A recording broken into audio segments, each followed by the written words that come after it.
O que será que Einstein quis dizer quando ele falou aquela frase, Deus não joga dados com o universo? Na verdade, ele estava falando que Deus não trabalha com probabilidades, que o universo não trabalha com probabilidades. Por que ele estava falando isso? Porque nessa época estavam desenvolvendo, na verdade estavam saindo os primeiros resultados da mecânica quântica.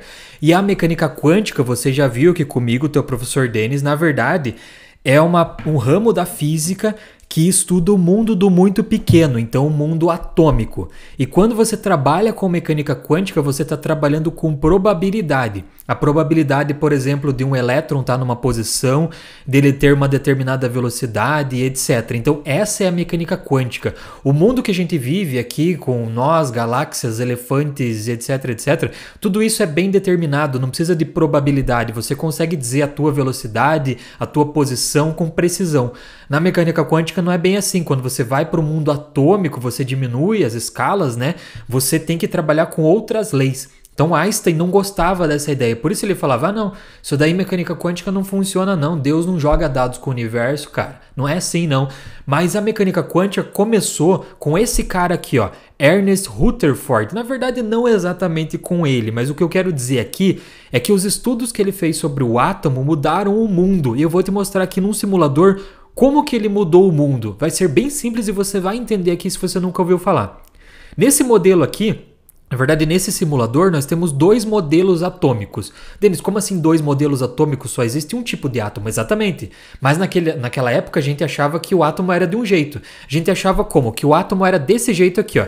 Que eles chamavam na época de pudim de passas. Cara, a gente nem come pudim de passa no Brasil. Passa é ruim pra caramba. Então vamos chamar aqui do modelo das fezes. É o modelo das fezes. Imagina que você tem aqui um baita cocôzão de cachorro que você pisou lá no chão e ele tá aqui, ó, esparramado completamente, certo? E no meio aqui, você tem umas bolotinhas aqui, que bolotinhas são essas deles? São as cargas negativas, que na época eles ainda não chamavam de elétron. E esse laranjado aqui que tem ao redor são as cargas positivas. Então, na verdade, o modelo que tinha antes, bem antigo, era o seguinte, você tinha as cargas esparramadas, assim, positivas, ou seja, não era uma partícula, era na verdade tudo esparramado, era como se fosse um pudim, por isso esse nome do pudim aí, certo? Tudo esparramado assim, e no meio ali você tinha as bolotinhas aqui que seriam as cargas negativas, os elétrons. Era isso que eles achavam que era o modelo atômico, os átomos formam tudo que existe, né? Nós, os elefantes, o meu celular, o meu óculos que eu estava aqui agora há pouco, tudo isso é feito de átomo. Então eles achavam que tudo era feito dessa forma aqui, beleza? Beleza. Mas daí na física, sim, você falou alguma coisa, então agora você tem que provar experimentalmente. Então os caras tinham que provar que esse modelo aqui estava funcionando. Eu vou te mostrar o experimento que eles fizeram para ver se isso aqui estava certo.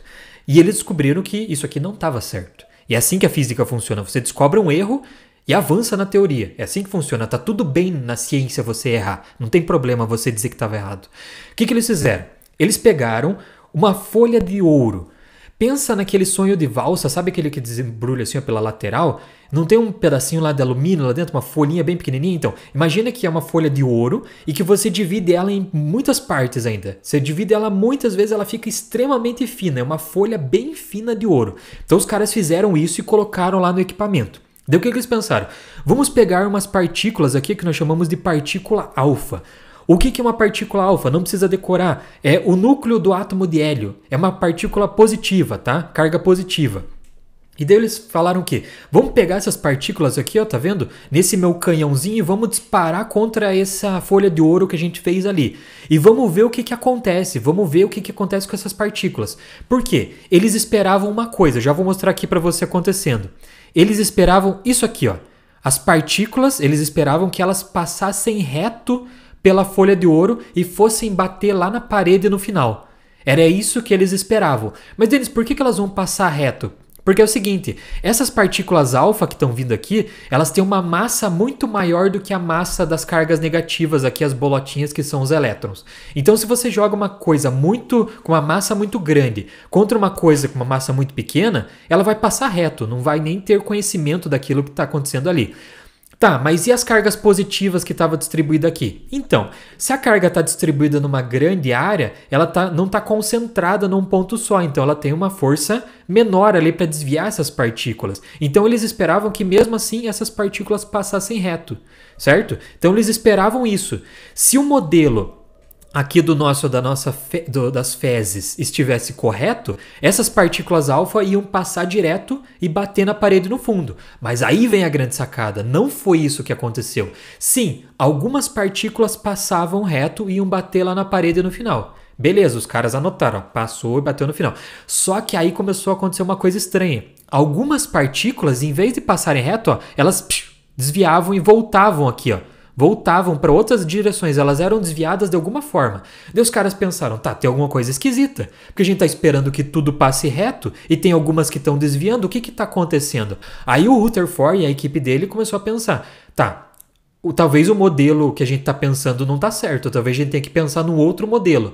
E o que que eles pensaram? Eles pensaram nesse modelo aqui, ó, que é o modelo do átomo de Rutherford, que é o seguinte... Eles pensaram, não, essa carga positiva ela não tá espalhada por todo o átomo, ela está concentrada num ponto só, que eles chamaram de núcleo atômico. E todo o restante é espaço vazio. Então, mais ou menos ficou assim. Em vez de ser um átomo tudo espalhado lá com as partículas, tudo, como se fosse um pudim de passas lá, era assim. Na verdade, o modelo que eles propuseram era assim. O núcleo concentra toda a carga positiva e fica numa região muito pequenininha, ó, núcleo, núcleo, núcleo. E todo o resto do átomo é vazio. Por isso, ó, se você jogar a partícula alfa nesse modelo, vai dar certo com o que eles esperavam, ó, com o que estava acontecendo, na verdade. Olha só.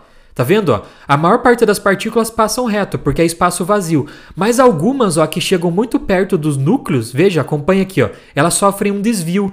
E é esse desvio que eles estavam vendo no experimento. Esse desvio não acontecia nesse modelo aqui. Nesse modelo, as partículas deveriam passar reto. Porém, eles estavam vendo que estava tendo desvio. E aí eles criaram um novo modelo, que é esse modelo aqui, para bater com a realidade. Então, esse modelo que você está vendo agora é o modelo que funciona até hoje, o modelo de Rutherford. Depois ele sofreu aprimoramentos durante os estudos de Bohr e tal na mecânica quântica, mas esse é o modelo que a gente segue. O núcleo do átomo concentra as cargas positivas e ele é muito pequenininho e ao redor é tudo espaço vazio. É mais ou menos essa a ideia que você tem aqui. Vamos aproximar mais ainda do núcleo do átomo? Olha só, vamos clicar aqui, ó. Seria mais ou menos isso, ó. Você está aqui no núcleo do átomo, ó, as partículas sofrem um desvio justamente porque elas chegam numa região com muita massa. Mas, Denis, no modelo passado também tinha... Tava tudo não estava concentrado, estava espalhado, né? Exatamente. Porque tinha esse espalhamento, elas não tinham força para se desviar. Nesse modelo, como tudo está concentrado, a carga e a massa concentrada num ponto muito pequeno, que é o núcleo, então ela tem força o suficiente para desviar as partículas. Que é exatamente esse o experimento de Rutherford. Se você não tinha entendido até hoje, agora você entende. Por que o experimento de Rutherford mudou o modelo anterior do átomo que a gente tinha? Essa é uma ideia extremamente interessante, né? Então, recapitulando aqui. O modelo que nós tínhamos anteriormente era esse. Nós jogamos partículas alfa e nós esperávamos que elas passassem reto e batessem lá na parede do fundo, beleza? Batesse lá e ficasse lá no fundo. Mas quando a gente fez o experimento, a gente viu que algumas delas desviavam. Então os caras precisaram mudar o modelo para bater com a realidade. Na física, sim. Não está batendo com a realidade do experimento, tem alguma coisa errada no que você fez no papel, no teu modelo. E aí eles fizeram esse modelo aqui depois de muitos estudos, de muitos anos pensando e chegaram a essa conclusão. Bom, a massa deve estar concentrada no núcleo e é por isso que as partículas estão desviando quando chegam ali, porque sofrem repulsão elétrica naquele momento ali, né? Essa é uma ideia muito interessante. Aqui está o nosso simuladores. Curte esse vídeo aqui para ajudar teu professor Denis, profissional da educação. Muito obrigado e até a próxima aula. Tchau!